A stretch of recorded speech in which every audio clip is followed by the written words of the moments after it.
Ladies and gentlemen, listeners, lovers, and friends, welcome back to the podcast from Two Ticks and the Dog Productions. I am your host, Jim Fogarty. Today, sitting in with me as a substitute to our usual co-host, Brandon Giovanni from MDI Studios, is the one, the only, Matty G. I wanted to turn that reverb up a little bit. Matt Garofalo, who if you don't know who that is, go back a few episodes and we actually interview Matt, who is a comic improv artist and videographer extraordinaire. He works with us here at Two Ticks and the Dog Productions as a videographer and editor and general creative dynamo. And he's sitting in with us today as we interview the one, the only country music artist, Chris Higbee. Pumped to have him on. I've known Chris, 3 or 4 years, and we get to hear some songs from his new album, Superhero, one of which is a song called Great Again. But before we get to that, let's talk about who the show is brought to you by. I bet if you're already a listener, you think you know what I'm going to say, but I'm not going to say biohacktomorrow.com, even though I just said it. I am going to say Warehouse Sales of Sharon, PA. This show is brought to you by Warehouse Sales, Sharon, PA, owner and operator Mike Lysak. Before I even tell you what Warehouse Sales does, Mike Lysak, shouting out to you, my friend. This is a guy that probably doesn't get enough recognition. Sharon is a great little town just across the Ohio-Pennsylvania border. If you're leaving Brookfield, Ohio, which is a neighboring town over from where I'm at in Warren, you get to Sharon, PA. Sharon, PA is much like downtown Warren. Has seen some better days in the past when the mills and things were booming and manufacturing was a big thing. It's gone through some decline, but like Warren and Youngstown and some other neighboring communities, Sharon is seeing a renaissance and resurgence, and some of that is due to Mike Lysak, who owns Warehouse Sales, and he's bought up some older buildings that have fallen into disrepair, and he has used his time, talents, energy, and monies to revamp these buildings. One in particular, there's a building, I'm not sure what building it is, so Mike, I apologize if you're listening, but there's a building that's got a bunch of American flags in the windows. I can't remember the name of the building, but that's Mike Lysak's doing. And Mike has done a great job of putting on like some free sponsored concerts in the parking lot in front of his show that featured Chris Higbee. And we'll be talking about some of that stuff during the show. But if you were in Sharon, PA, or in Mercer or Lawrence County, or whatever, live in Ohio and you want to do some hunting or fishing in Pennsylvania, please go see my friend Mike Lysak at Warehouse Sales, which is located at 200 West Silver Street in downtown Sharon. Mike now sells state minimum hunting and fishing licenses in Pennsylvania. If you want to get more information about appliances, you're looking to buy appliances, you want to get some key cutting or some golf regripping, or you want to talk to a knowledgeable and courteous staff about plumbing or drywall or painting or great selections on tools, things of that nature, go see Mike, or you can visit Warehouse Sales Sharon.com. Warehouse Sales Sharon, SHARON.com. And you can find all kind of cool stuff. And he on his site, he's got some like household tips. If you're looking to install under deck drainage system, or level your stepping stone walkway, or level a subfloor, there's all kind of great tips there. There's all kind of great deals. And, if you're not going to go to the big box store like a Home Depot or such, and you want to have a great knowledgeable sales staff, this is a place to go. So shout out to Mike and Warehouse Sales.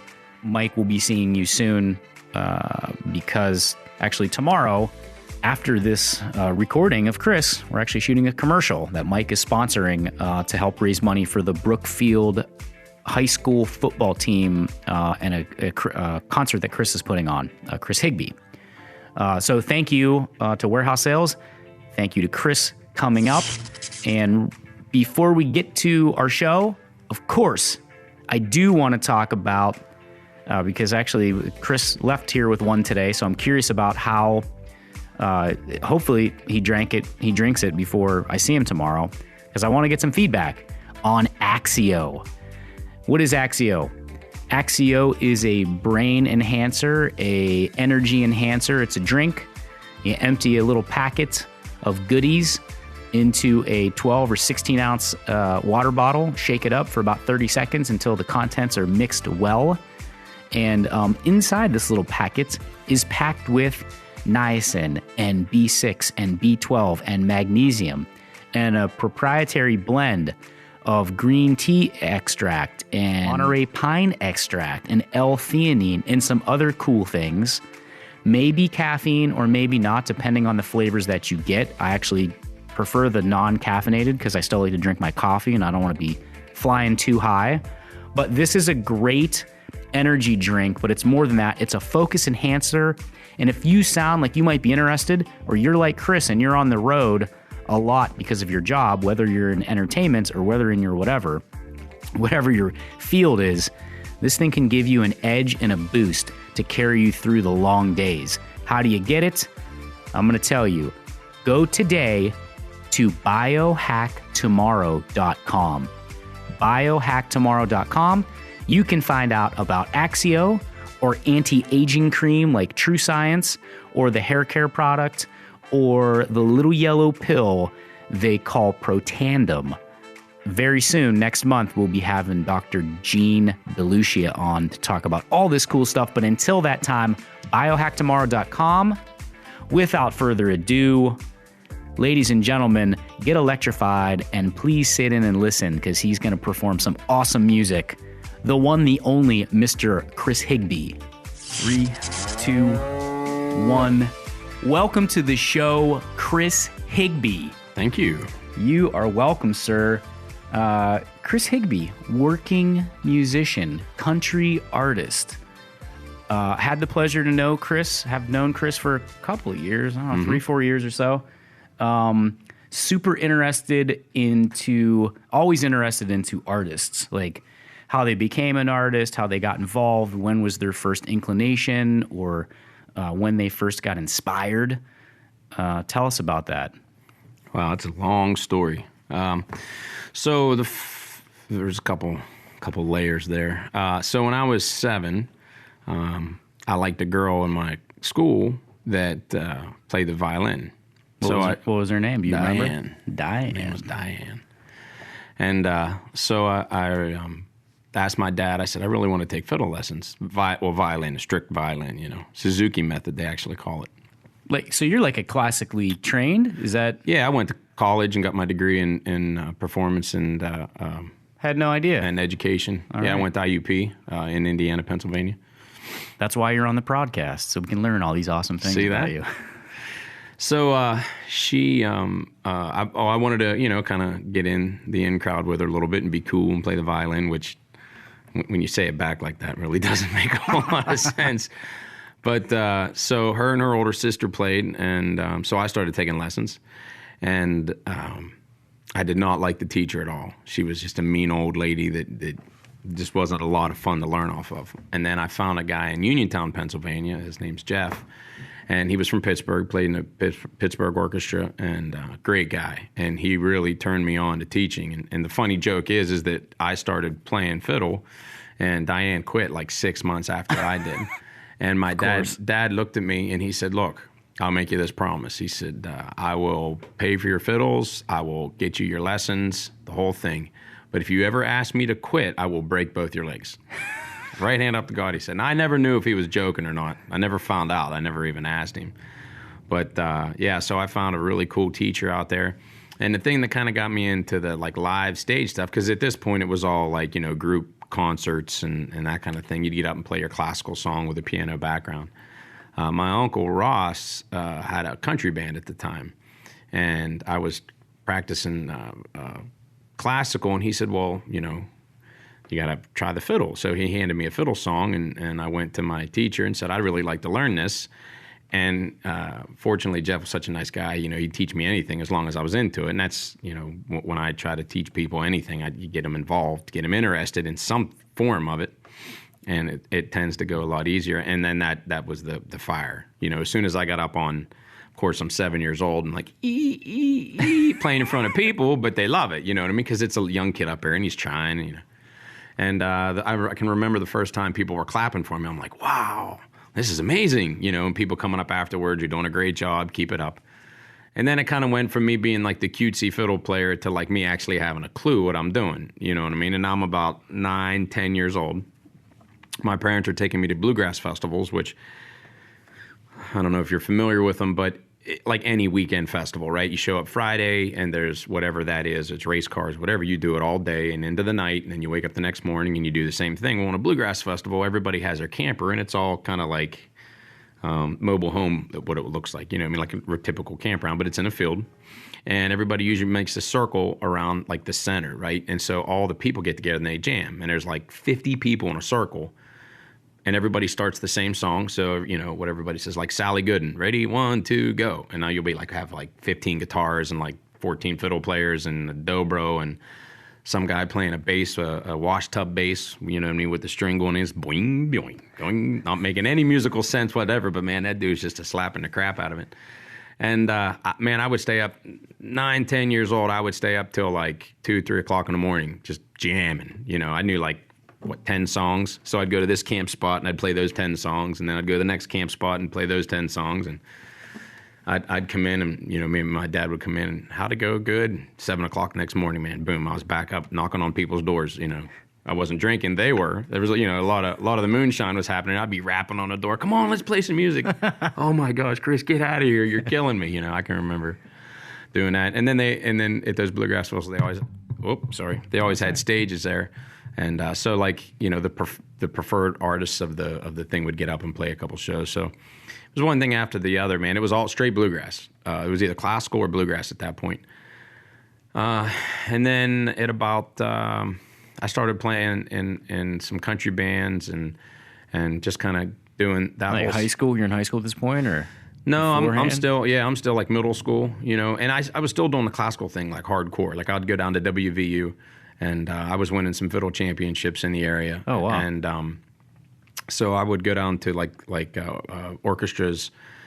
Like you'd get invited for a week to be in like a special orchestra thing, like down at WVU. And it was a big deal at that point because I lived in a little town in Dawson, Pennsylvania, So we'd go and do that. And then in high school, I joined a rock band with the guitar player that I currently play with right now, Mark Vincic. I've known Mark my entire life. He was a couple grades ahead of me. He was a lot of grades ahead of me. I hope he listens to this. And you're old, Mark.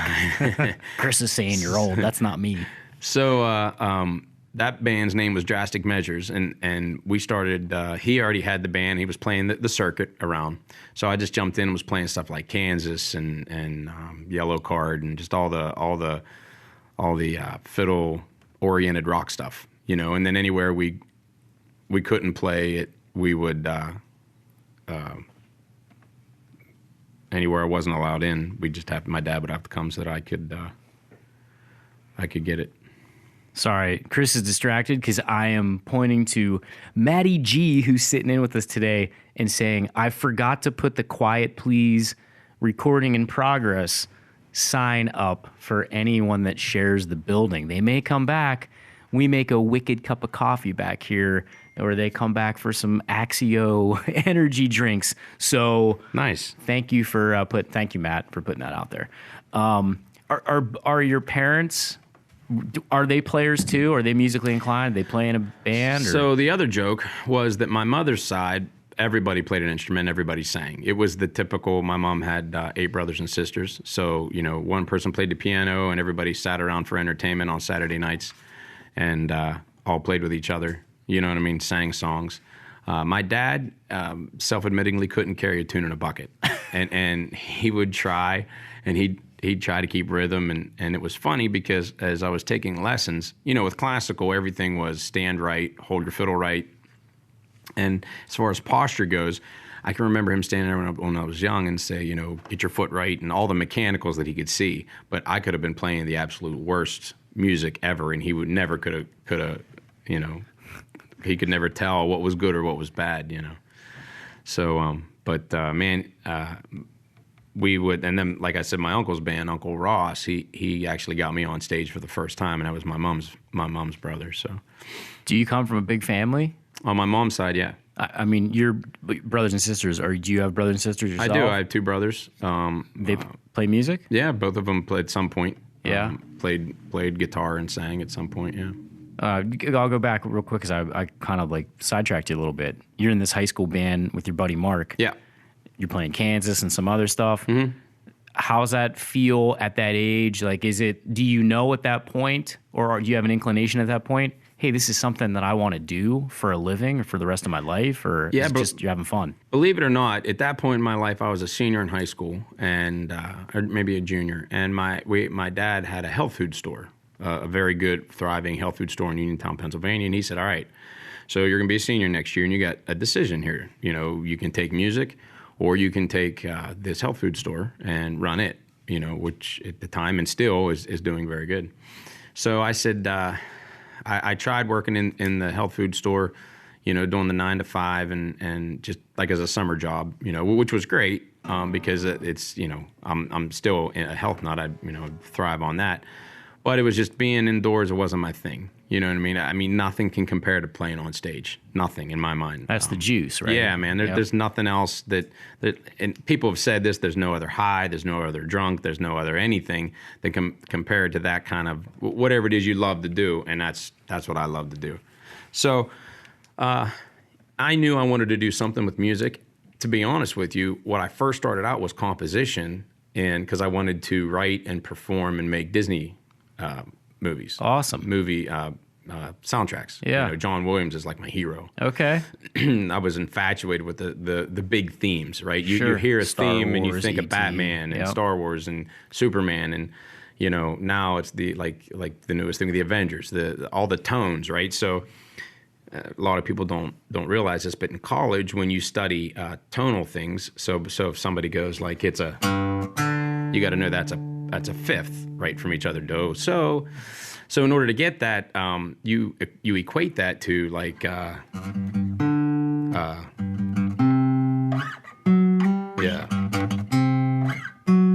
Shoot. So that's ba ba ba bum bum ba da dum bum bum. Sure, right. So I'm not that fluent on I'm guitar. wearing a Star Wars shirt right now. That's what gave me the idea. So you would use a lot of these tricks to figure out where the tones are in your head, So when I initially started out, that's where I was going. I was completely infatuated with Disney movies and the music and all the soundtracks and that kind of thing. I say Disney movies, I mean scores. I mean music scores, And then about halfway through college, I was still playing in bands all over at IUP and back home, and it was just a natural thing, not even just the music, but being in front of people and letting them absorb your energy, as it goes out, or you will, or them understanding what you're trying to do. It was a kind of a natural thing, maybe on stage. So I kept running with that, and just eventually, because originally I went for performance, and then I switched to education because I talked to a lot of the professors, and they said, well, if performance ever doesn't work out, at least you always have a degree in education. So I switched to education. I was a student teacher at Hempfield High School right when our song at the time from a band that I was in by the name of the Poverty Net Hillbillies, the song was Mr. Right Now, and it had gotten popular at that point. So that's when I decided to go music full time. What year was that? Late 90s, early 2000s? 2001. 2001. You're 40. I am 40. Right? You're 40, yeah. Yep. So you've been doing this professionally, full time since 2001. So 17, 18 years, almost 20 years. You're 20 years in a working musician. Mm-hmm. Like Chris does not. Now, let me backtrack a second, though. because I'm always curious about this. I knew, kind of fairly early on that I was a writer and an artist, and just like you started when you're young.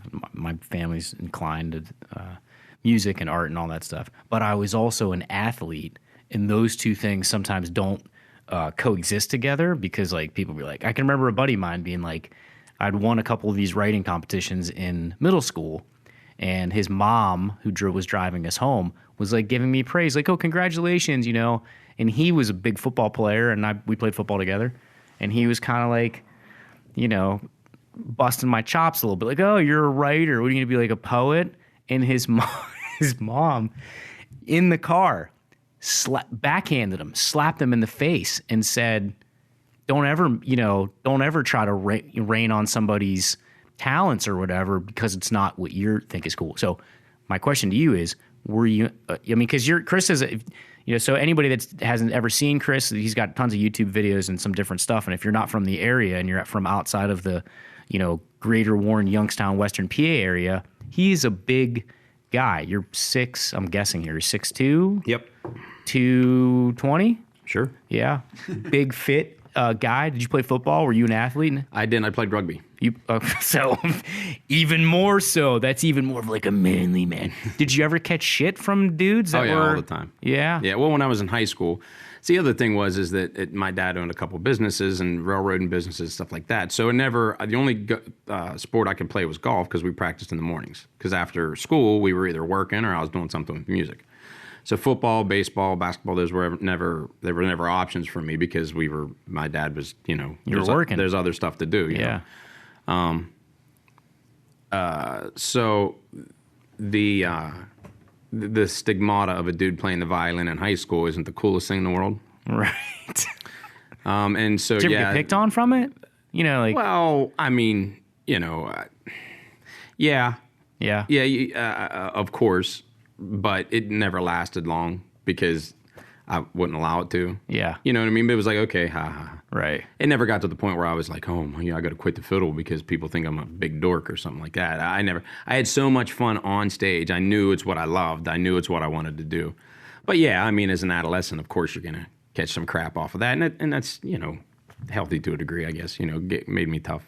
When did you pick up the guitar, and what was that transition like? Because you're a fiddle player, or violin at first and then fiddle, but then you think like that maybe is something that would you get poked fun of more at that, but the guitar, you could pick up some chicks with the guitar. Yeah. I mean, you got into music for Diane. Thanks, Diane, for inspiring Chris to get into this. Like, when did you pick up the guitar and start doing that? Was that transition easy, going from the fiddle to the guitar? It is. Fiddle, there's two hard instruments to play, in my opinion. There's saxophone and fiddle. The problem is that, and why I say they're hard is because they are very tough in the beginning. You know what I mean? Like when you make a sound out of a saxophone. Physically? Yes. Yeah. Yeah. I mean, because it's not it's not like a piano. That's a normal thing. A guitar is a normal thing. You have to teach a kid, like the first 3 lessons to teach a kid how to play the fiddle. It's just how you hold it. Don't even make a note.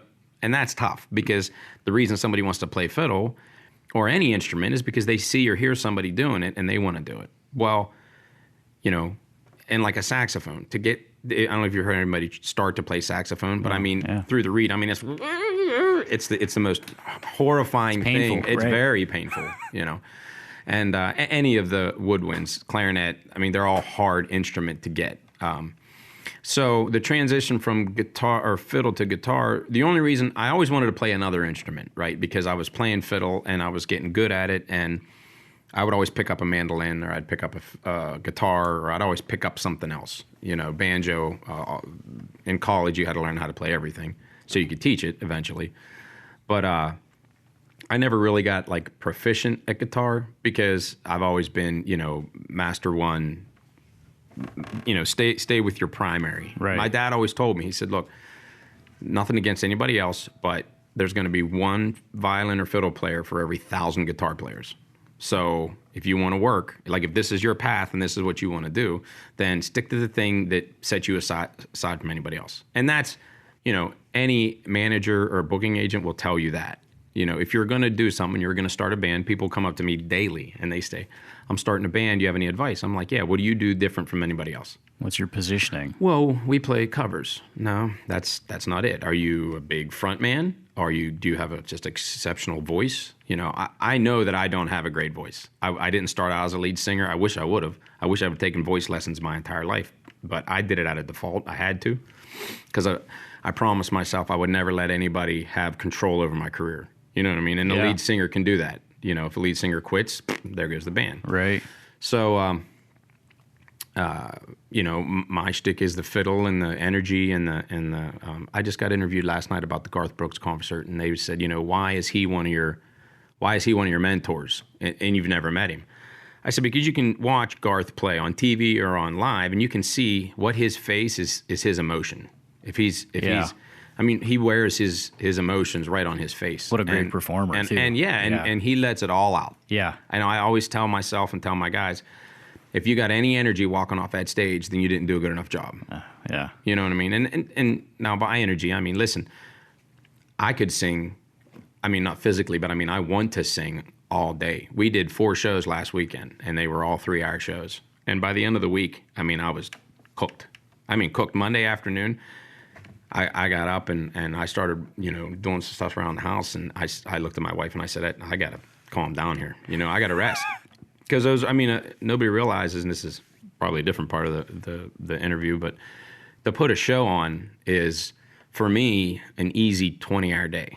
Because you start around 8 o'clock in the morning, you usually don't get home till 3 or 4, and that's anywhere. Because fairs and festivals, although they're earlier in the day, there's a whole heck of a lot more production than there is, on the other side of it. And I'm a horrible micromanager. I have to have my fingers in everything, and I have to be doing everything, and so. Well, and you've got a huge house now that you've been renovating. So we met Chris, Matt and I. Well, I met you a couple years ago. I think through Mike Lysak from Warehouse Sales, yeah. And we'll talk about that too later on, about the Brookfield show you're going to play. But we were fortunate last year. Chris has been in a couple of commercials for Warehouse Sales. That's over in Sharon, PA. And we were doing a hunting and fishing one for Mike. Warehouse Sales in Sharon, PA is now carrying hunting and fishing licenses for Pennsylvania. And we ended up going out to Chris's spread. And great big house, beautiful, nice, beautiful property. And Chris is a hunter. And we'll talk about that too, because I'm interested in talking about your dad's health food store too, which I think is pretty cool. But we're out there, and he's like, "Oh, I'll give you the tour." So we get out there, and I'm like, "Where do we go?" There's like a couple buildings on the property, and so Chris is renovating. Like, I don't know how big your house is or whatever if you want to talk about, but you're renovating a house. So in the process of playing, 4 shows of the weekend and then 4 days a week or however many days a week, you're in the process of still renovating your house. I had asked him, I could see he had some paint on his hands. It's actually plaster, and he's getting ready. He's putting up drywall and doing some mudding today or yesterday or whenever, today that was. How's that going for you?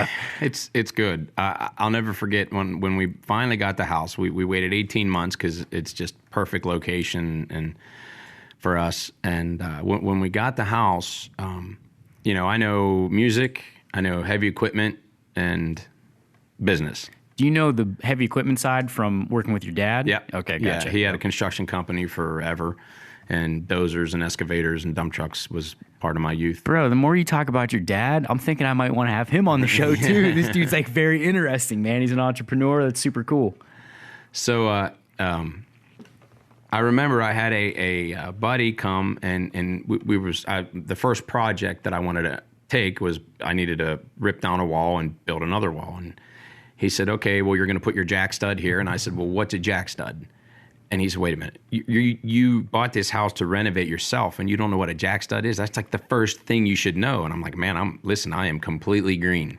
And he rolled his eyes and he goes, "Yeah, I don't know if you should have done this, And here we are 2 years later, and I'm on the last couple months. I told my wife, I said, "Look, we build this house. I want to rebuild it. I want to look back when it's done and say, yeah, I did that with my 2 hands." Well, little did we know that we have a nice surprise that we have another little baby on the way. What? Congratulations, man. Thank you. That's awesome. Thank you. We're super, super excited, and he'll be here in September, which my date to get that section of the house done so we can move in was already September, give or take a month or 3. Now the heat's on. Man. Oh my goodness, the heat's on ain't even the question. My wife Melissa's pressing you. Oh, yep. Yeah. She just got promoted in the Army, and she's got to go to school for that. But it's a home school that takes a year long, and so she needs her office, and I got to get the office. And I know. So I'm trying. Honest to goodness, I am. So that's awesome. Lucy, Chris has a beautiful daughter and son, Lucy and Alex. Yeah. They're, I gotta think, like super pumped, right? How old? They're 7 and 10. 9 and 6 and 9. 6 and 9. Okay. Lucy's 6 and Alex is 9, and they're both. I ain't trying to rush it for you because I'm trying to slow my boys. No doubt. Slow it down, man. Live in the moment. No doubt. It's unbelievable. But they, their birthdays are kind of close. Lucy was born on Christmas Eve, and Alex is January 23rd, and. So we asked them both, what would you guys like for Christmas? Now, this was before we knew that we were pregnant. And Lucy said, I would like a little sister, she said. And Alex said, I want a little brother. And we were like, Melissa's like, oh yeah, okay. Chris is 40. You don't have to reveal your wife's age. No, I'm trying to think of a way to put it. Yeah. She's, not in her 20s anymore. Sure. And, so she says, that's just, I couldn't even imagine. And literally like 3 days later, she calls me and she's like, hey, so this is a funny story too. So we're in our friend's house and she says, come here, I need to show you a backsplash in his bathroom that I really want on my backsplash. And I'm like, okay. So we walk back and this backsplash is intricate. I mean, there's little like 1 by 1, little tiles and stuff. Yeah, that just takes forever. And I'm like, oh, are you serious, sweetie? Like, I don't know how to do that. Now, everything is YouTube, right? I look everything up on YouTube and I just learn it myself. And I'm like, okay, I'll try to. She goes, I'm just kidding. We're pregnant. And I was like, yes, I have to do this backsplash. Yes. But super pumped. How'd you break it to your kids? Merry Christmas, belated Christmas gift. Mel had a really cool way of doing it. She had, the T-shirts. I'm going to be a big brother, and Lucy, she's 6, so she didn't kind of pick up on it right away. But Alex knew immediately, and they were both really excited. So, well, this is maybe a good segue. So, talking about Alex. If you go onto YouTube, there is a interview that WKDA in Pittsburgh. Is it WKDA? KDKA. KDKA. Chris was on for promoting a show from last year on KDKA with Alex, who also plays the fiddle. I'm assuming you taught him. Yeah. You're the teacher.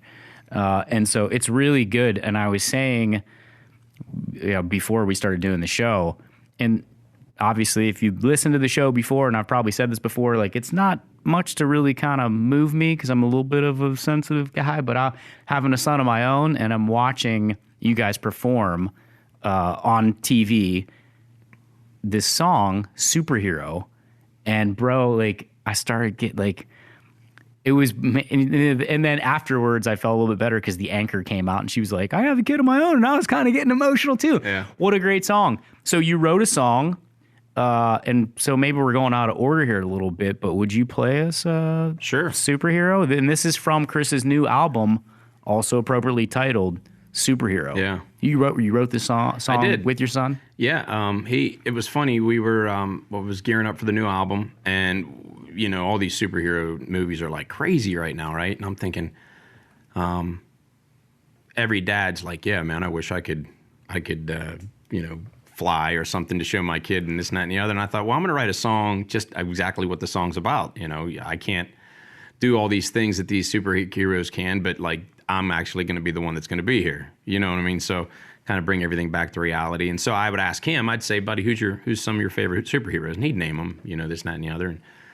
And just come up with a melody and a really cool story. Probably people always ask me, what's your number one time on stage, right? And it changes for certain reasons. I mean, we've done Steeler games for 65,000 people.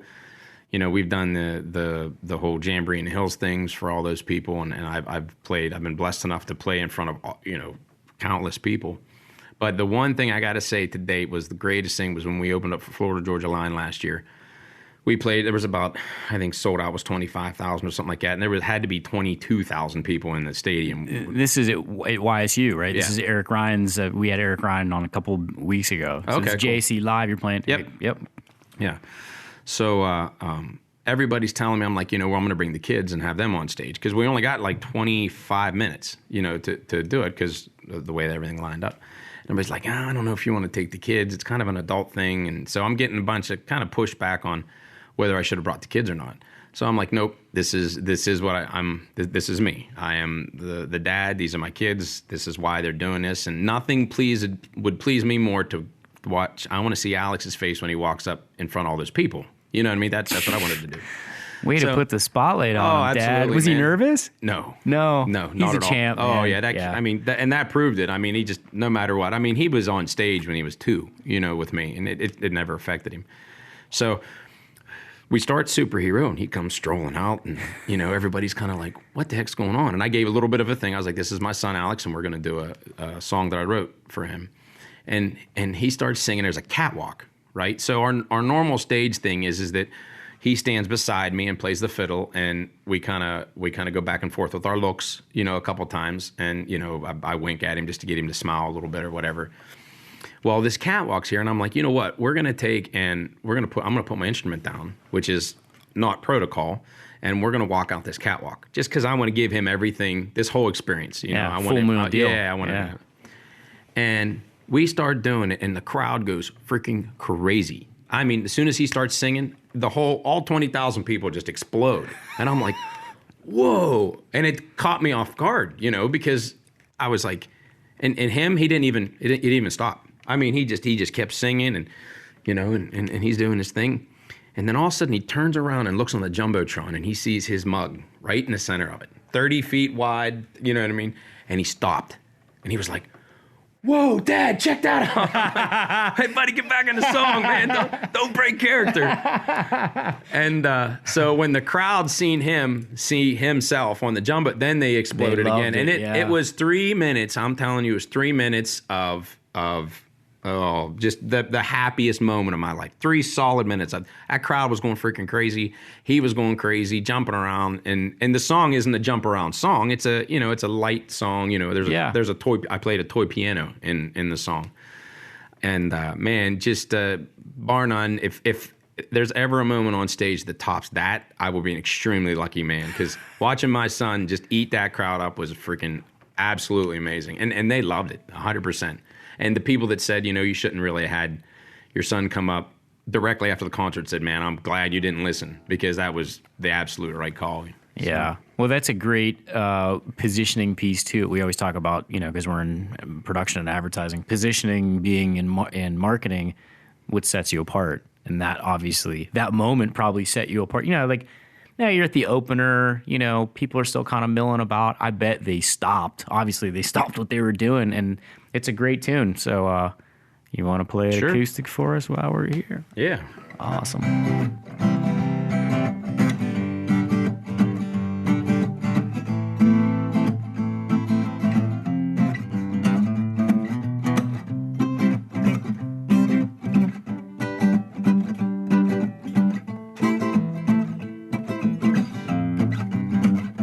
I can't leap over a building in a single bound. Can't shoot lasers from my eyes.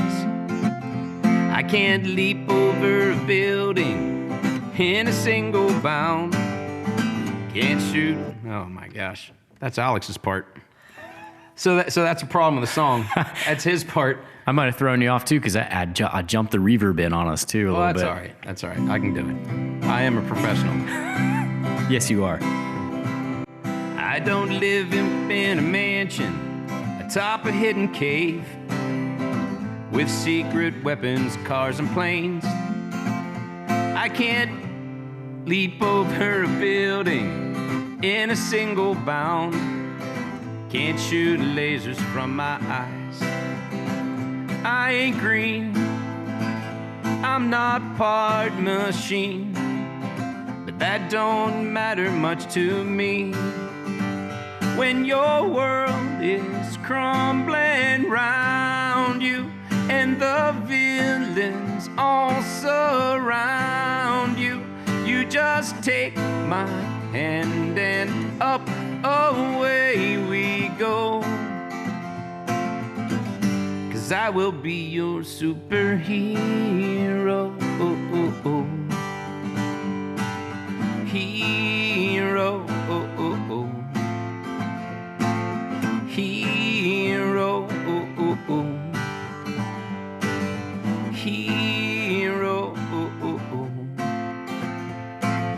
Take my hand, we'll fly away.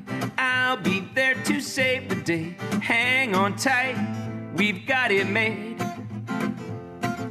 Take my hand, we'll fly away. I'll be there to save the day.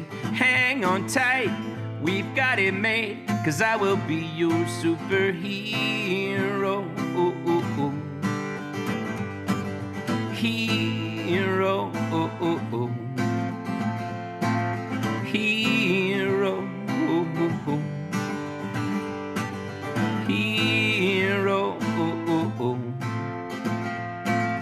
Take my hand, we'll fly away. I'll be there to save the day. Hang on tight, we've got it made. Bro, I got teary-eyed, right? Like in the first in the first verse, or maybe in the second verse when you got into it, man. That's a great song. I think and it's the first time I ever sang it without Alex. Yeah. I just realized that when I started, I was like, oh, crap, I got to remember his section of the... Well, now I kind of feel like a dick because you texted me yesterday like, hey, man, is it cool if I bring my son? He has school, obviously, later in the day. I said, man, I can't... My schedule's kind of jacked today or whatever. I said, nah, it's just... so now... Now I'm making Chris play this song by himself without his son. I should have known it. I wrote the stupid thing. I love that song, man. Thank you. You have to send me a link when it's over, when we're done, because I want to play that for my son. Okay. So obviously. But here's my question, right? So I got a question to go with this. I hear Batman in there, I hear Superman, I hear Hulk, and I hear Iron Man. I'm sure there's other ones that I didn't recognize. Are you a DC guy? Are you a Marvel guy? I'd have to say Marvel because... My man. Yeah. Me too. I love them both. Yeah. Growing up with them, that was a big deal. But the movies they're cranking out, they're all great. Yeah. We just went and watched, finally, after all these concerts and everything, I finally got to take Alex to watch the Avengers movie. The last one. Yeah. The very end. Yeah. So, are we going to give a spoiler here? It's all right. This movie's been out almost a month now. Yeah, roughly. Up, people. Time's up, people. Matt, did you see it yet? I did not, but I know how it ends. We talked about it. Okay, so please continue your story. You took Alex to see it. Oh yeah, is Lucy a fan too? Oh yeah. Yeah, did she go or she's? Yeah, she was there. She was kind of in and out of it. Yeah.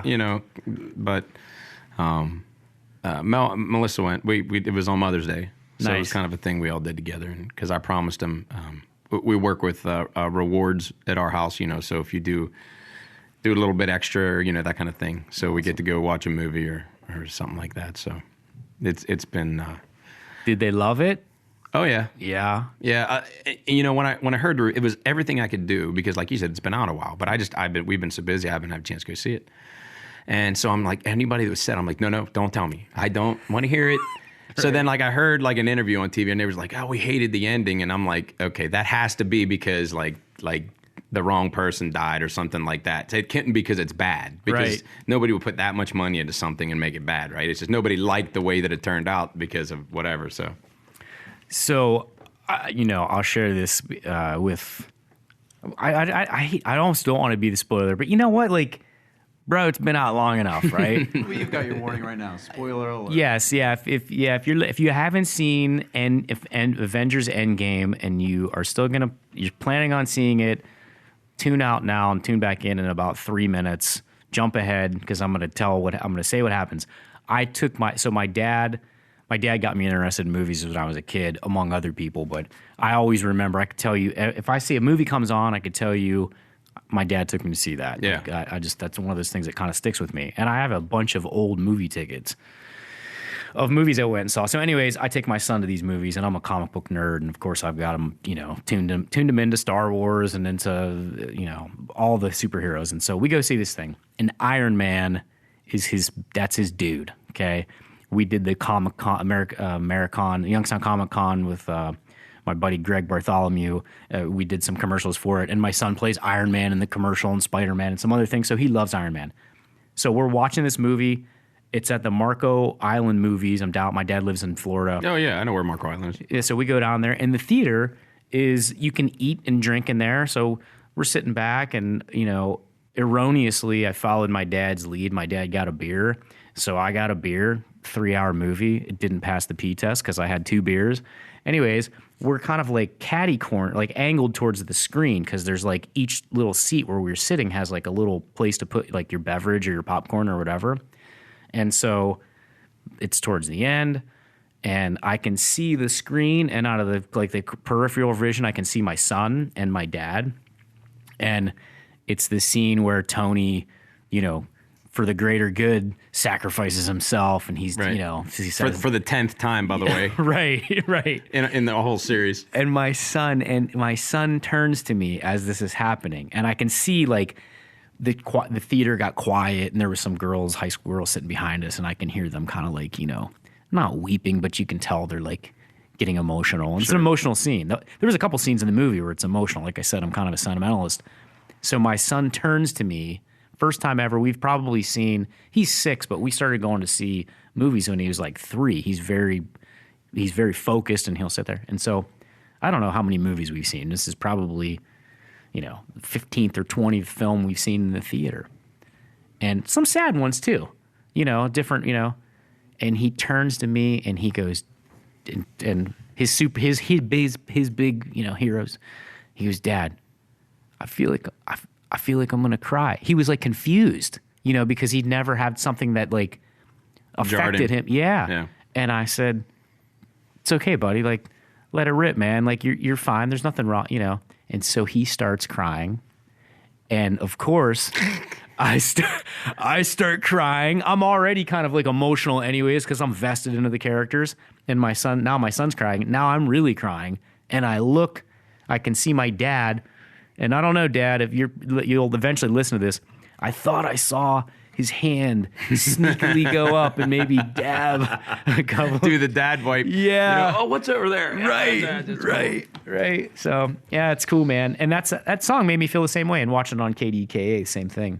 I'm curious, man. I'm looking at my notes here real quick because I want to juxtaposition this song a little bit. I'm a lyric snob, so I love lyrics and I love music. And I want to, someone's coming up the hallway. I want to touch on this to kind of go back in your timeline a little bit. When did you decide to serve your country? You, correct me if I'm wrong, right? You're a veteran. My wife is. Your wife is a veteran. Correct. That's right. Yep. Because the first time I met you, you were wearing an Army shirt. Yeah. That's why. Yeah. Okay. Which is interesting because, so in 2003, I think this was maybe the first, maybe shortly thereafter, this is when I kind of first heard about you. I mean, I'm kind of hip to the music scene locally or whatever. And of course, Chris is kind of like famous for lack of better terms. I mean, so if you live in the greater Warren, Youngstown, Western PA area, you may have seen him on TV. He's been in some commercials for warehouse sales and for Warren Wire. And it features Chris on the rooftop of the Warren Amphitheater. We'll get to that in a little bit. But he got into this thing where he's like playing the fiddle on the amphitheater. And you're kind of like, at least like in this local vicinity, kind of like known for that. But you made this song back in 2013. And what's the album called? For Barn Party? Oh, which the High Five Fun Pack. It was an EP. It was with 5 songs on it. It was my second one. Okay. And so you make this song Barn Party, which is like super. It's like a fun, like a straight up party song, fun song, like in the same vein as like a Toes in the Sand, like Zach Brown, very carefree, dance until the floor shakes, rocking like an earthquake. Yeah. Lyrics from the song. Yep. Love this tune, man. And then I meet Chris through Michael Isaac, like we had talked about. And then to juxtaposition this, I'm going to read these lyrics to you. when the Pledge of Allegiance is caused to offend, when our leaders take our freedoms and make themselves exempt, and as my paycheck gets smaller, they feather their own nest. And these are lyrics from Angry American, which is off your 2015 album called Ready or Not. Ready or Not. And so I love both those songs for two different reasons. Barn Party, like you can turn it up.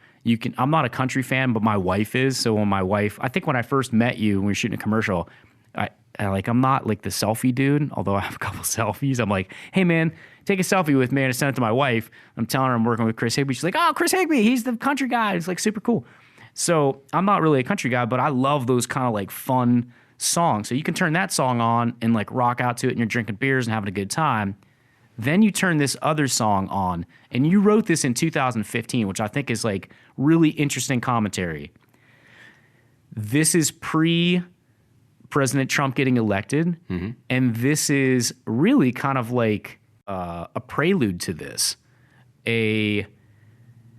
That was the feeling in America. I mean, there's a lot of emotions. I'm hoping you'll sing this song to us acoustically here in a second.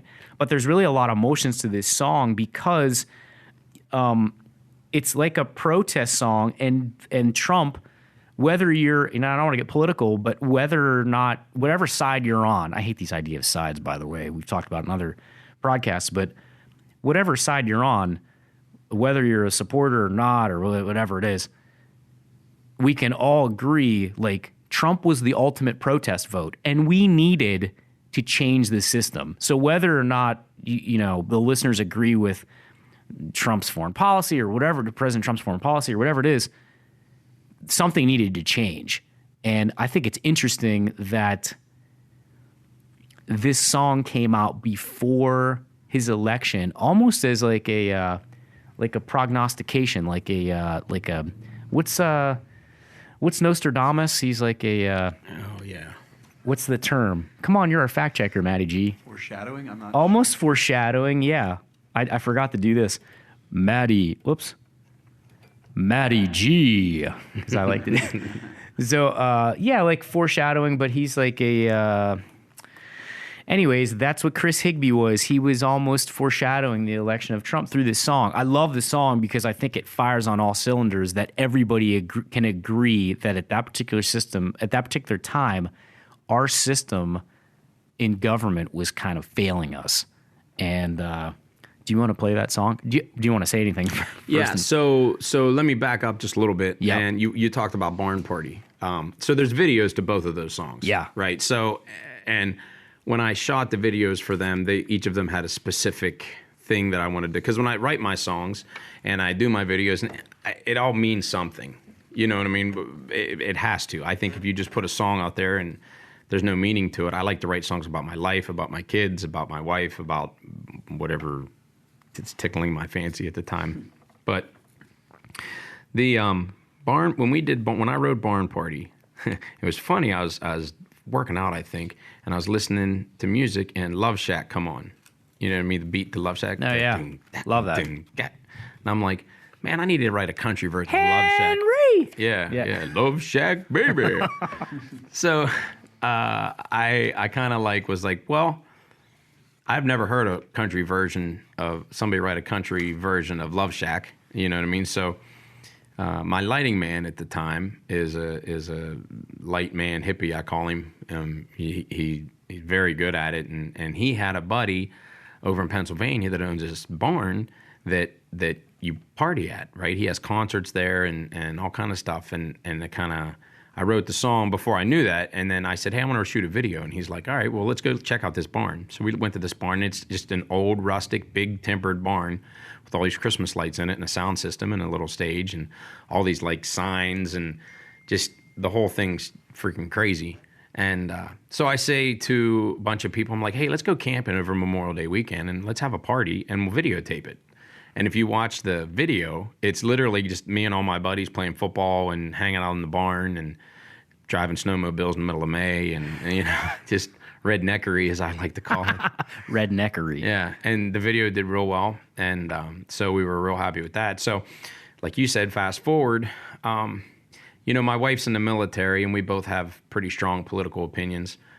Fortunately for our household, they're in parallel. Yeah, that's good. And but in the Army, she can't be very vocal about it. Sure. You know what I mean? And I'm not listen, I love to calmly debate people all day and have good, constructive conversations.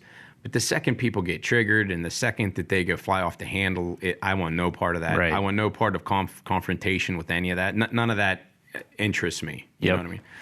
So I said, well, I'm not a politician. I'm not a debater. I'm not even trying to win people over to my side. I just want to put my feelings out there in a song. And my producer and I wrote that, Tom Harden. And I said to Tom, listen, when we do this, we have to be extremely careful to not cross any lines. I want us to use big words that have a lot of meaning, because you only have 3.5 minutes to get your point across. And this song is going to come under extreme scrutiny. You know what I mean? And I can't tell you, when the song first came out, when we had like 1 million some views on YouTube, on the video on Facebook and YouTube. And so, of course, people would hear the first couple lines and go, oh, he's just a right-wing conservative that doesn't care about America and this and that and the other. And when people would come up to me after the shows screaming their head off, I mean, going absolutely belligerent. And I said, you never listened to the song. You couldn't have listened to that song. Because if there's anything in that song that you disagree with, then you want to live in another country. Right. You have to. Right. I'm not saying left, right. I'm not saying black, white. I'm not saying anything. I'm saying, listen, there's a couple rules. Like, the flag's the flag. Let's not burn it. Right. Okay? The Pledge of Allegiance is the Pledge of Allegiance. It has been for hundreds of years. The meaning that you take out of the Pledge of Allegiance doesn't change the meaning of the Pledge of Allegiance. You know what I mean? So every part of this song has a very specific meaning that could be debatable, but it's funny how people just immediately fly off the handle, then they don't even listen to it. Well, art's subjective, right? And sometimes people see what they want to see. I ache this to, and this is why I kind of prefaced it. Like, I think when you listen to this song, this is a very patriotic song. It doesn't take a position. I mean, it's like you're either, you're for America in some of these things that are, I was looking on my notes because that was one of the lines I was going to write the lyrics about, was the Pledge of Allegiance thing. Or taking religion or morality out of schools. I mean, these are things that are, maybe for another podcast, but these are things that are, I don't think we should always stand by tradition. Like my wife says, well, that I've been doing it like this for years. Okay, well, that doesn't make it right. Whatever, I'm not talking about her political stance. I'm just saying, like, whatever she's doing at that particular time. I've been drinking warm water for years. Okay, well, maybe you shouldn't. Here's some zero water. Let's filter this thing out. But when you listen to this song, it is not a song that says XYZ, I'm taking this political stance. It's a song that's what I would say, like, pro-American. It's not as forceful, although it's in the same vein as like a Toby Keith. I forget the name of that song, but we'll put a boot in your ass for the red, white, and blue. It's funny, the quote for the name of that song is called Angry American. What the heck is the name of it? I forget, yeah. Oh, shoot. I'm trying to sing it in my head now. Uncle Sam put his pen on it. Right. Statue of Liberty is... Well, we'll think of it, people. Red, white, and blue. Courtesy of the red, white, and blue. Courtesy of the red, white, I just had to go through the course. Right, that's all. right. So it's not, I would say, as forceful as that, but I think it's funny to hear that people listen to your song and then because you put yourself into art sometimes. Like, it's subjective to the point where it's like, I'll write something or I'll say something and they'll go, oh, and it's a subtextual line. It's not something that's overt. And they'll say, oh, I really read into it and it means this. And I'll go, that's cool that you extracted that out of there, but that's not what that's actually not what I meant. But that's fine. I'm a big Brett Dennen fan. I met him in Pittsburgh last year and got to ask him about some of his songs, and there was other people in the room and they were asking about his songs, and and people doing the same thing. And he goes, what do you think it means? And they'd say, oh, I think it means, you like the color pink. And he's like, oh, well, that's cool. Like, and ride with that. Like, he's cool with that. And I think all artists are cool with that. But I think it's funny that people came up to you and they kind of try to give you shit about it. Well, I mean, isn't that kind of the point? Like, what we do? Well, I think it's awesome that you are spurring those conversations through this 3-minute musical piece. Sure, like if I wanted everyone to think the way that I did, I'd say, you're dumb if you think this way, and I'm smart because I think this way. Right. You know what I mean? And that's not the point of the song. Now, I've had just as many people come up to me that think differently politically than I do, and we've had very calm, enlightening conversations. And I said, well, I can absolutely see your point on that, and why you would think that I meant this in the song. But that really wasn't my intention to do that, Like, they say I'm making fun of people that are on welfare, and I'm saying, no, that's absolutely. Listen to the entire line, and you'll understand what I'm trying to say, So, and it does open up debate. That's one of the things I love about what we do is you can take, and again, the whole political side of my career is a very small percent, but at the time, like you said, it was 2015. The race was, all the moronish. Sorry, I keep bumping that thing. That's all right. Must be a musician thing. My uncle's doing the same thing. All the crap slinging was going back and forth, and it was just like, come on, can't we just? That's the one thing I hate about our political thing is that everybody goes for the throat, and you can't even watch anything on TV because all you see is, well, this person did this 15 years ago, and that person did this, and it drives me freaking bonkers. Now more than ever. I think it's worse now than it's ever been. I agree with you. Yeah, get ready. Oh, yeah, right. It's just coming. Well, and we had Joe Schiavone on a couple episodes or several episodes ago. And he started out his career as a youth as a boxer. That's not how he started his career, but he's a boxer. And so we were of course talking about that. And I said, Joe, as a former Ohio State senator, and he had run for governor, like, do we lead with? Because you hear all these politicians going like, I'm gonna fight for you. I don't want you fighting for me. Like, do you think we should lead with fighting? Fighting should be the last thing. Like, let's lead with, what's our commonality? Like, we all want clean drinking water. We all want clean air. We all want to protect our families and have health care and all these. Like, let's figure out the things we all agree on and leave the fighting as like an absolute last resort. But I think it's funny in our political rhetoric where people want to say, I'm going to fight for you. And those words are important, man. Like, anybody out there listening, about politics, like, let's get rid of that kind of rhetoric about fighting. We should have commonality first, and then, if at the absolute end game, then fight. I mean, similar to war, right? I mean, your wife is in the military. You don't want her to, she's trained to fight, but you don't want her to do that. That'd be like the last thing. That should always be the last thing. We had talked. Chris was on our way up.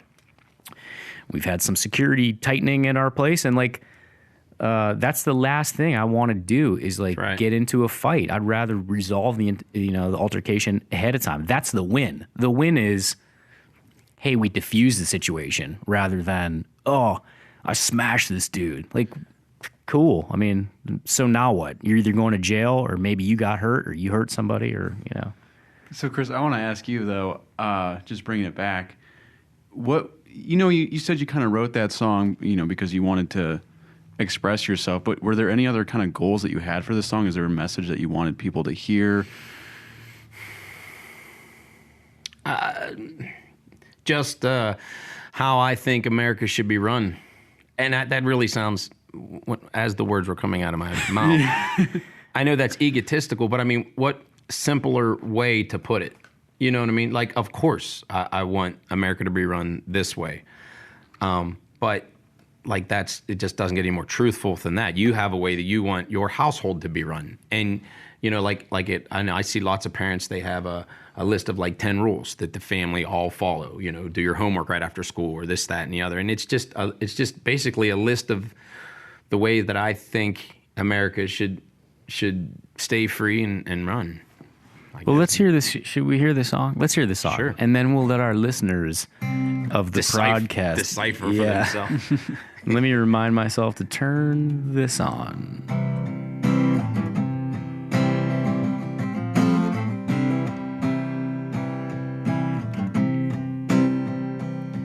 When the country that I love is being run down, being chipped away more every day, run in the ground. When our leaders take our freedoms and make themselves exempt, and while my paycheck gets smaller, they feather their own nest. I don't wanna be, but they're making me an angry American. When the politicians vow to keep us safe and then they open up the borders and say, come on in. When the people on their asses getting free rent are the ones that vote themselves more entitlements. I don't wanna be, but they're making me an angry American. The country that I love, the country that I grew up in, is the country that they're trying to undo. Before you tear us down and try to bring us to our knees, just know you're gonna have to go through an angry American. When God in our school is replaced with indoctrination, and common sense is all but gone from education. When the burning of our flag is something to defend, while the Pledge of Allegiance is cause to offend. I don't wanna be, but they're making me an angry American. The country that I love, the country that I grew up in, is the country that they're trying to undo.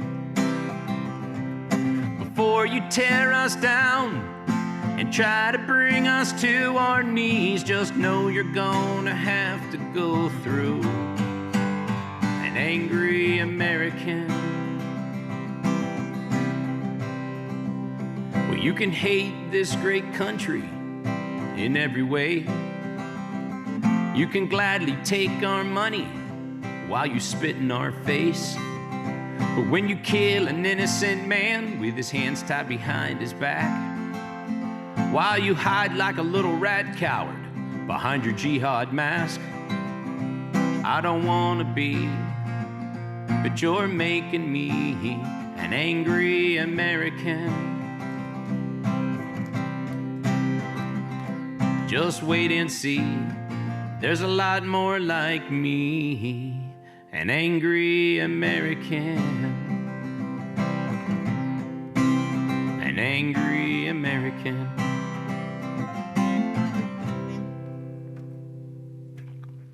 I like that song more and more every time I hear it. I'm stuffing my face over here too. Sorry, I didn't eat lunch. I actually brought you a bar too. I don't know if you're into that. We'll circle back with the health food. I love that song. I don't know how people could get that twisted that it's a pro-American song. This is a patriotic song.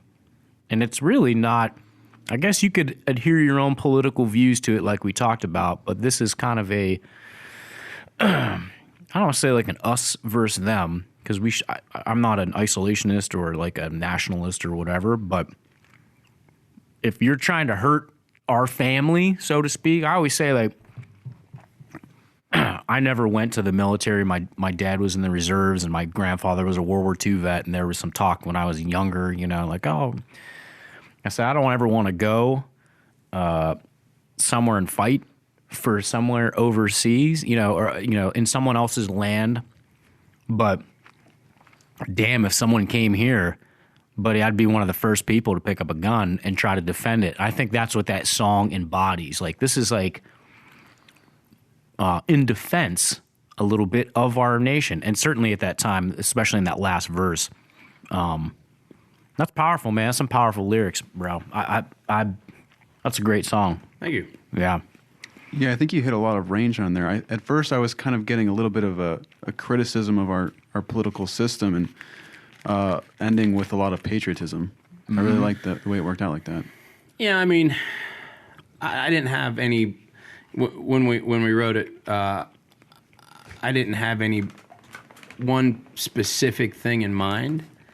I tell you one of the reasons it fired me up about it, and I don't even. It really has nothing to do with it. But I got to write a song that really shows my political or shows how mad I am about the situation at hand. And I was working out, and I was looking up on the thing, up on the like a, you know, at a gym, how they got like 10 TVs in a row, right? And I look up, and it was some maybe that Anna Nicole Smith passed away or something, or some you know, Hollywood access thing, and it was on every single TV. And that's right when Mel was like doing something with the war or something. And I'm like, they're not even. I got to watch this garbage. This is what America's about now. We're not praising any soldiers coming back. We're not lifting anybody up and high, any of the real heroes here in America. This is what I got to watch. Some trash on TV that I don't even care anything. You know what I mean? It was one of those kind of realization that this is where the entertainment, or this is what people think America needs to see. You know what I mean? And as far as like a certain politician or the politicians at large, man, I mean, at that time, it was just some of the stuff that you were hearing coming out of the news, like, well, this politician's thinking that this might happen, and this politician might think that this is going to happen. You're thinking, if this actual stuff actually comes true, like, it's going to be so bad for America. You know what I mean? I mean, some of the border stuff that they're talking about, the open borders and this, you know, and I don't know. It was just kind of everything that I was feeling, like, very emotional about it. Every time I was feeling something about it, I'm like, I'd jot it down. I'd say, I'm mad about this, and I'm mad about that, and I'm mad about this. But when we wrote it, you know, like I said, we tried to use some bigger words that had a real powerful meaning, you know. So is that the first is that the first political or social commentary song that you that you wrote? Yeah, and it took me a while. It took me and Tom a while. Just because, you know, you can say the sky is blue, but to say the sky is blue without actually saying the sky is blue is a whole different, you know. Sure. That's right. a whole, I mean, that's poetry. That's right. Songwriting. That's, you know. Well, I got to say this too, like, I'm just giving you some praise here. Like, that takes a lot of balls. Not only, and I always say this about artists, and Matt was on the show too. He's a stand-up guy, improv. Like, it takes a lot to get up on a stage and bare your soul live. It Sure. also takes a lot of balls to kind of, especially with a message like this, like Barn Party, like everyone can get down to, Sure. man, drinking beer, having a good time, eating some barbecue or whatever it is. This is a song you're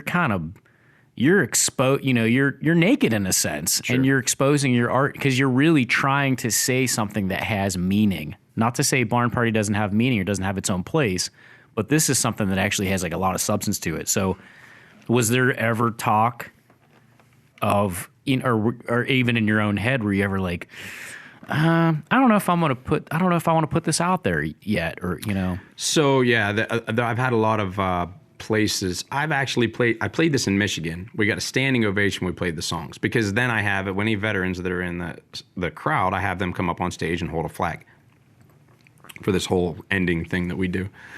And I had a guy so mad that he called every concert venue that I was playing in the next 4 months and told him that I was a racist and I was a bigot, and I was just completely triggered, completely typical of that. I'm going to do, you know, I don't have anything to do on a Monday at noon, so I'm going to call all these places and try to sink this dude's life because he's, you know, on stage, this Chris Higbee guy, because he's spewing hate.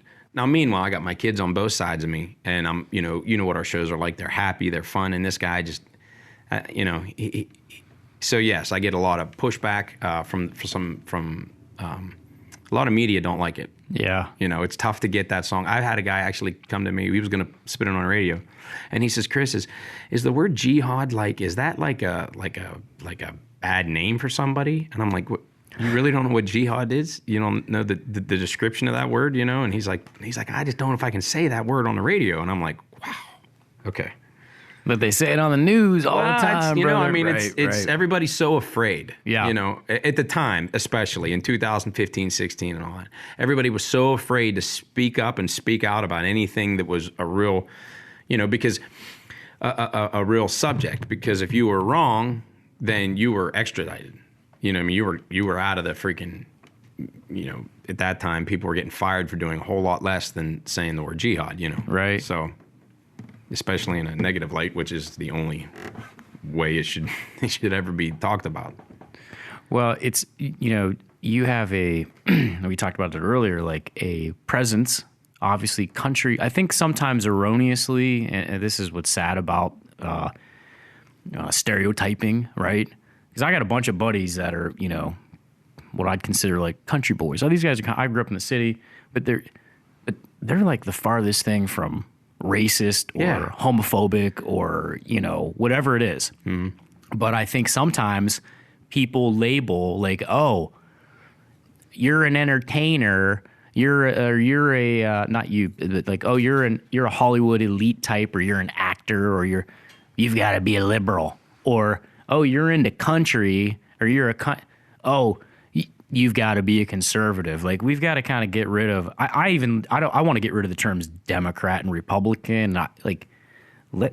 Forget about voting for party and talking about party, or voting for conservative or liberal or whatever those terms are. Like, let's talk about like what's right, what's truthful, and electing people based on their individual merits. Because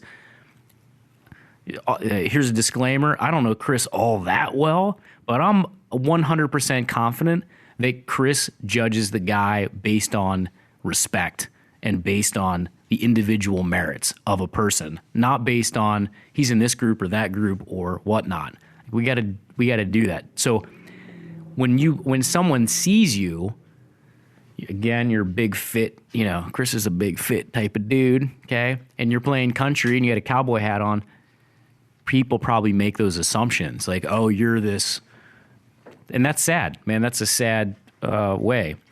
I want to lead it into eventually this other song, because on the Superhero album, and maybe we'll carry it out, you've written another song called Great Again that I haven't heard, that I'm super pumped to hear, because this is kind of like an end cap to Angry American. Yeah.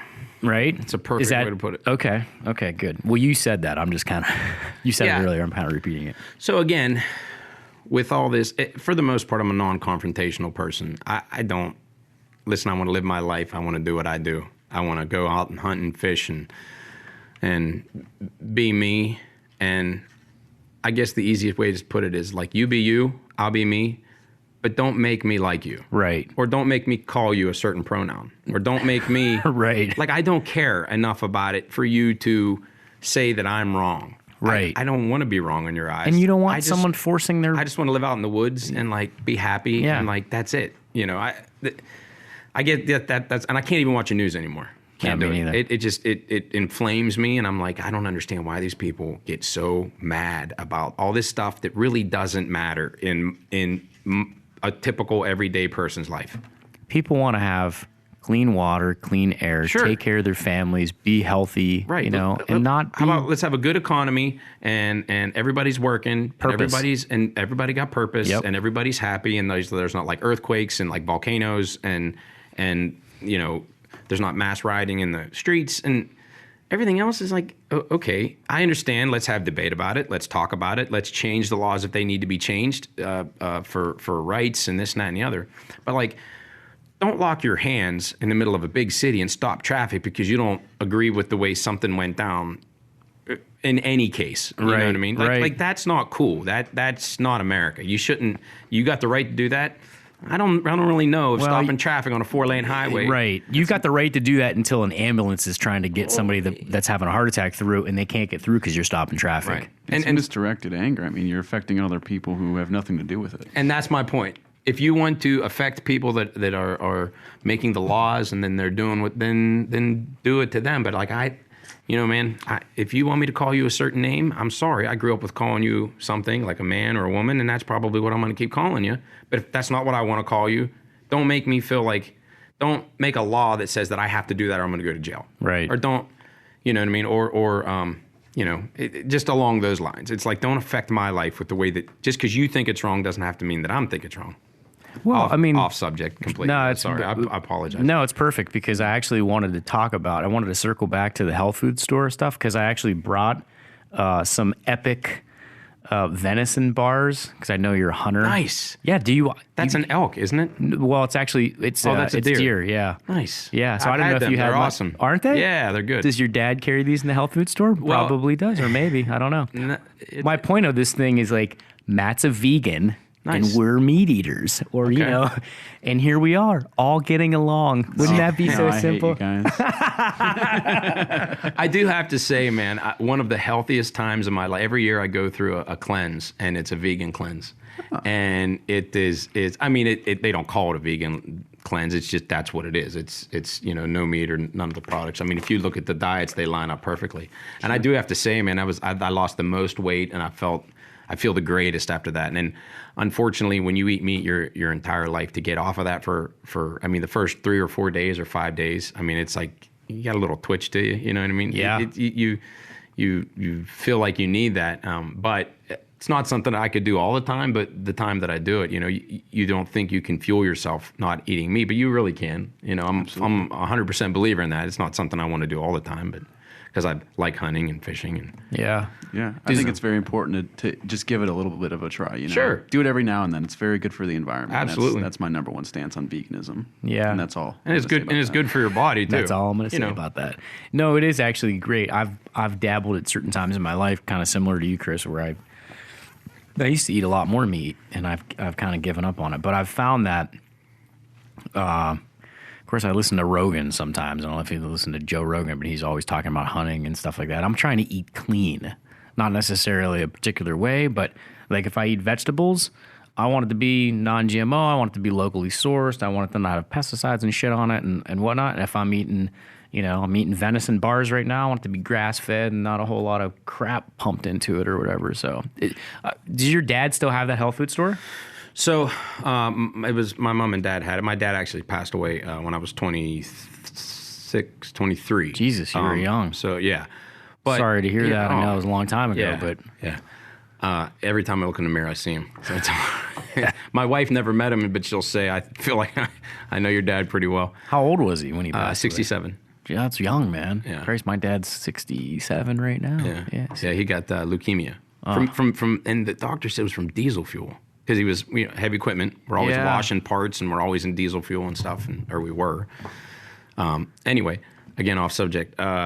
So he and my mom started it, and Dad, being of the business mind, grew it. And then my sister-in-law actually runs it right now. So. What's it called, and where's it at? Nature's Pickins in Uniontown, Pennsylvania. Beautiful. Hey, if you're in Uniontown, PA, check out Nature's Pickins. Yeah. And I've always been in the health world. Well, you're fit. I always said. My wife was a personal trainer for a while, and then being in the Army, she had to stay fit. And I've always I put a gym at the house because time is not on my side. It's amazing, man. You run 15, 20 minutes. That's the only thing. I couldn't stand living in the city anywhere. That would drive me absolutely insane. The only thing it would be nice is like walk across the street and go to your gym. Sure. That's the one thing I miss about having a gym in my house is like all the machines and all that stuff. But come summer, we get enough of a workout on stage, It's good. Well, I think here's another interesting point, and it's not really a segue, but I didn't plan on talking about it. But I always talk about it when guys come in or we have interns or girls come in and they're interning or whatever, like keep your body fit because I know you're like a hands-on guy. You're going to be hauling gear. You're going to be moving around. You're going to be burning energy. And it's a marathon, not a sprint. Sure. And so like you had said, 20-hour days, prepping for a show, playing the show, unloading the show, traveling back, river traveling, kicks your ass, man. Sure. Try that Axio. Take that with you. Yeah, I will. Yeah, see if Absolutely. see what that's like. I read an article. I forget Joe Taylor was a billionaire, and he died. He was worth like $7 billion or something, or something. And I don't know. It was on Facebook. He died at 56 from pancreatic cancer, and the article was great. If you ever get to read it, it was awesome. It was like basically he was on his deathbed writing down, you know, the success of his life and saying, you know, here's the things to worry about. Here's, you know, about his body. And of course he went into the, you know, money is nothing if you can't get out of your bed and do anything. Right.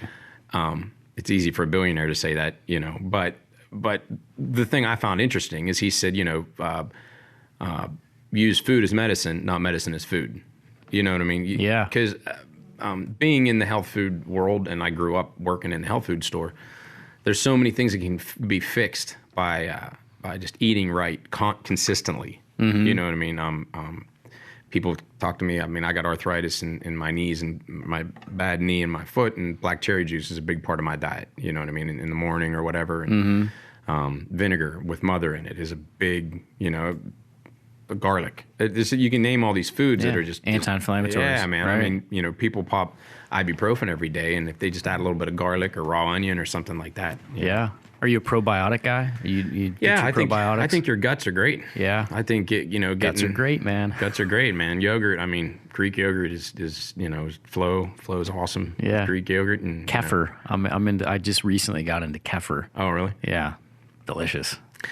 You know, with me working on the house and spending 15 hours a day over there easy when I'm not playing music, I find that it's real easy to grab something and just shove it in my face and okay, go back to work.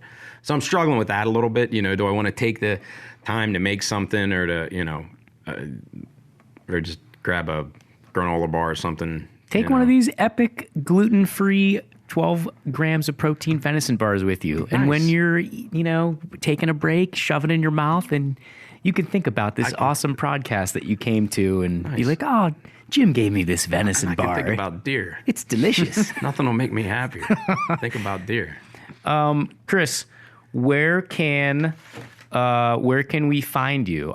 Before I get to that, I'm going to read off a couple of things coming up on Chris's. And if you go to chrishigbee.com, CHRISHIGBEE, chrishigbee.com, you'll see a list of the tour dates that he has coming up. June 1st, you're in Canton at Jersey Sports Bar. Mm-hmm. June 14th, you're in Lorraine at the Black River Landing. Mm-hmm. Did I get that right? The 15th, you're back in Warren, where we're at now, at the Warren River Rock at the Amp. Can I ask this? And you don't have to. Are you going back up on the roof, bro? Oh, it's like tradition. Got to. And they've actually. Do you get nervous up there? No. No. I'll tell you, the first time I ever went up there, I had an A-frame ladder, right? So it wouldn't go to the top roof. So I had to take a second A-frame ladder and put it on top of the first A-frame ladder. And it was the most unsafe. I mean, it's rocking back and forth, and I got guys hanging on each side to make sure it doesn't flip. I mean, it was.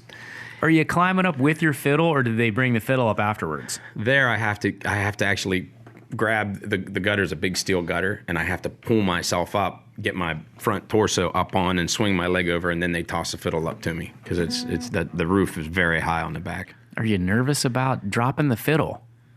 That's like an expensive. You have a very expensive fiddle. Right? Yeah, it is. Yeah. It is, but no, it's a tool. I Yeah. guess it's kind of a shame to say it like that, but. I've never dropped a fiddle, knock on wood. I don't suspect I would because it's not heavy, you know what I mean? Sure. So 15th of June, you're at the Warren River Rock at the Amp. On the 22nd, let's talk about this real quick because tomorrow, Chris and I will be shooting a commercial with Mike Lysak, who is Warehouse Sales in Sharon, PA, is one of the sponsors of this concert. That's also being sponsored by the Brookfield High School Football Boosters. Yep.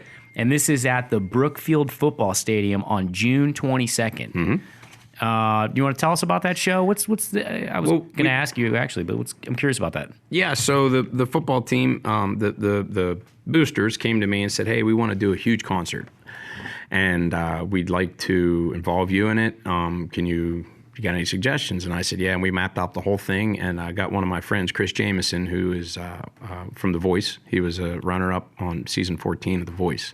He's from Pittsburgh boy. And so we're just doing this huge concert. And another friend of mine, Kevin Dale, he's bringing his band. And it's going to be a whole day of music right at the first concert that's ever been at the football stadium. And we're going to raise a bunch of money for the football team and for the stadium, and it's going to be I'm very much looking forward to it. So listen, Trumbull County, Mahoning County, Columbiana County, Mercer County, Lawrence County, surrounding areas. Come out on the 22nd and support the Brookfield High School football boosters. Raise some money for these kids. They're great kids. It's a great community. And you can hear Chris play and Chris Jameson and Kevin Dale. Yep. And Kevin's opened for you a couple times at different shows. Yep. Yeah. And tickets are going to be at warehouse sales. Yep. And they're going to be at a bunch of places around the 5 surrounding cities and online also as soon as we get that up and running on my website. Awesome. How would someone contact you? I also on chrishigbee.com. There's some private events. Do they contact a booking agent? Do they contact you direct? How would someone, if they wanted to hire you for a show or they want to hire you for a private event, how do they get a hold of you? Through Facebook. I found, man, that's like the median now. Everybody has Facebook. It's easy. It's a click away. So the Facebook goes to the right person that understands what to do with it. Gotcha. So Chris Higbee on Facebook, spelled the same way, ChrisHigbee. Yep. And the website, chrishigbee.com, obviously has contact information on it also. Yep. It has a link there to Facebook. Awesome. Chris, thank you so much for coming on today. I appreciate it. I'd love to have you on again. Sure. I don't want to forget. The Superhero album, your 4th album, is on iTunes. It's available on Telesat. Anything, Amazon, iTunes, all the download to the phone, computer stuff, Spotify, if you want to listen and give it a little jingle. All 4 albums are on all those sites. So. Awesome. You want to take us out, take the show out with Great Again? Yeah, so we just to kind of build this up a little bit. So Angry American was 2015. This was 2018. And it was after all these political conversations I had with people, I said, okay, you wrote a song being angry and, so now do the other side of it, right? Write a song that rather than a song that is a little divisive, write one that talks about bringing everybody together, so that's what I did. This is it. Ladies and gentlemen, thank you for tuning in to this episode of the podcast. We will be back again. Until then, stay electrified. This is Chris Higbee taking us out with Great Again.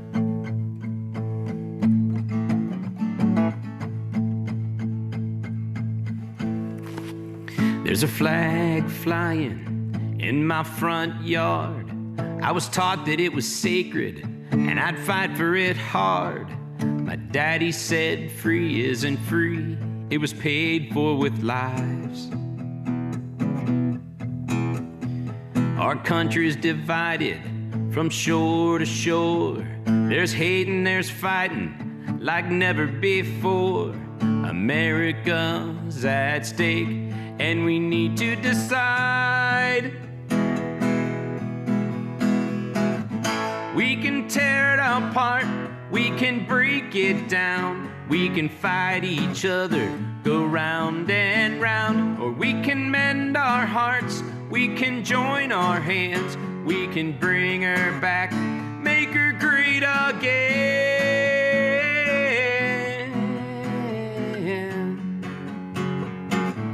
Make her great again.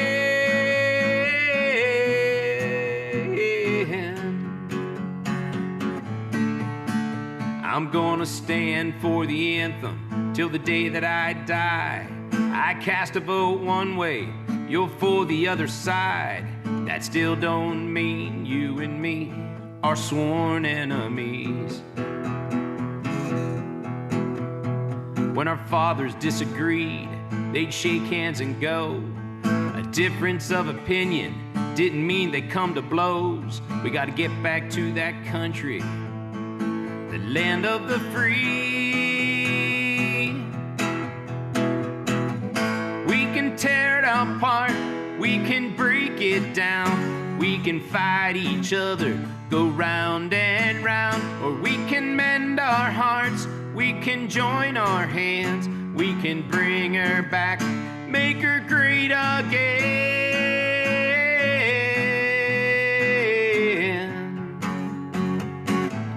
Make her great again.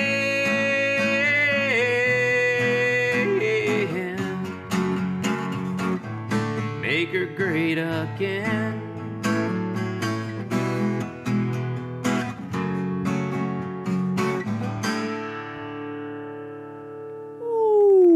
Wow, we hope you enjoyed the show. I really dug that last song. It definitely a juxtaposition to Angry American. Great Again. That song can be found on iTunes. Chris has on Chris's album called Superhero, if we didn't already mention that. If you get a chance, again, check out chrishigbee.com, and you can see if you're in the greater Youngstown, Warren area. Really, if you're in Northeast Ohio or Western Pennsylvania, which is where Chris performs mainly. Of course, he's performed all over the place, but you can see where his next show is at, and you can tell him how awesome you think his music is. Please don't approach him and tell him, get into an argument about Angry American or any of his other music, because he's a really awesome dude. I really appreciate him coming on. Thank you for listening, Prodcasters. Our show today was also brought to you by Two Ticks and the Dog Productions, award-winning video, audio, on-screen cinema, and digital display production for advertising on television or those other mediums, radio and such that I mentioned. We also do political media consulting. Of course, we got into a little bit of a political discussion today. Political discussion. Kind of almost fudged that word. But we're here for you to pick our brains if you like. We do free consultations, but we love to work with from small mom and pops to larger multi-location companies, whether you be a restaurant or a car wash or a medical doctors or, we've got a whole host of clients and a whole long host of, I don't want to say a host of expertise. That doesn't sound, we have a lot of expertise working with a whole host of different businesses. So, Two Ticks and the Dog Productions. Show's brought to you, of course, by them, which is us.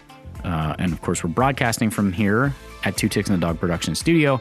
And if you are interested in a website, and when you check out theprodcast.net and listen either from that website or you find us on Spotify or you go to, please subscribe, number one.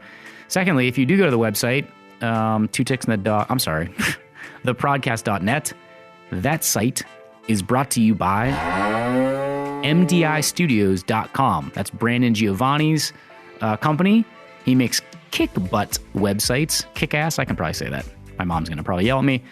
He makes great websites, and he will be back for our next episode. Our next episode, 13, lucky number 13.